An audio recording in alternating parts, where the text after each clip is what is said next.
ఒకానొక ఊరిలో ఒక కోతి ఉండేది. అది అడవిలో కట్టెలు కొట్టి వాటిని పట్టణంలో అమ్ముతూ జీవనం సాగించేది. ఒకరోజు ఆ కోతి నదీ ఒడ్డున ఉన్న చెట్లను నరుకుతూ కట్టెలు కోసుకుంటోంది. అలా చేస్తుండగా అనుకోకుండా తన చేతిలో ఉన్న గొడ్డలి నదిలో పడిపోయింది. ఏం చేయాలో అర్థం కాక ఆ కోతి చాలా బాధపడింది. వెంటనే తన 2 చేతులు జోడించి దేవుణ్ణి ప్రార్థించడం ప్రారంభించింది. అప్పుడే నదిలో నుంచి ఒక దేవకన్య ప్రత్యక్షమైంది. ఆమె ఒక బంగారు గొడ్డలిని చూపిస్తూ, "ఇది నీ గొడ్డలేనా?" అని అడిగింది. అందుకు కోతి, "లేదు, అది నా గొడ్డలి కాదు" అని నిజాయితీగా సమాధానం చెప్పింది. తరువాత దేవకన్య ఒక వెండి గొడ్డలిని చూపించి, "ఇది నీ గొడ్డలేనా?" అని అడిగింది.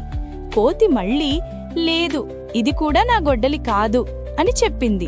ఆపై దేవకన్య కోతి పాత ఇనుప గొడ్డలిని చూపించి, "ఇది నీ గొడ్డలేనా?" అని అడిగింది. అప్పుడు కోతి ఎంతో సంతోషంగా, "అవును, ఇదే నా గొడ్డలి" అని సమాధానం చెప్పింది. కోతి నిజాయితీకి మెచ్చిన దేవకన్య ఆ కోతికి తన పాత గొడ్డలితో పాటు బంగారు, వెండి గొడ్డళ్లను కూడా బహుమతిగా ఇచ్చింది. కోతి సంతోషంగా తన ఇంటికి వెళ్ళింది. ఈ కథ ద్వారా నిజాయితీ ఉంటే ప్రతి విజయం సాధ్యమే అని కోతి నిరూపించింది.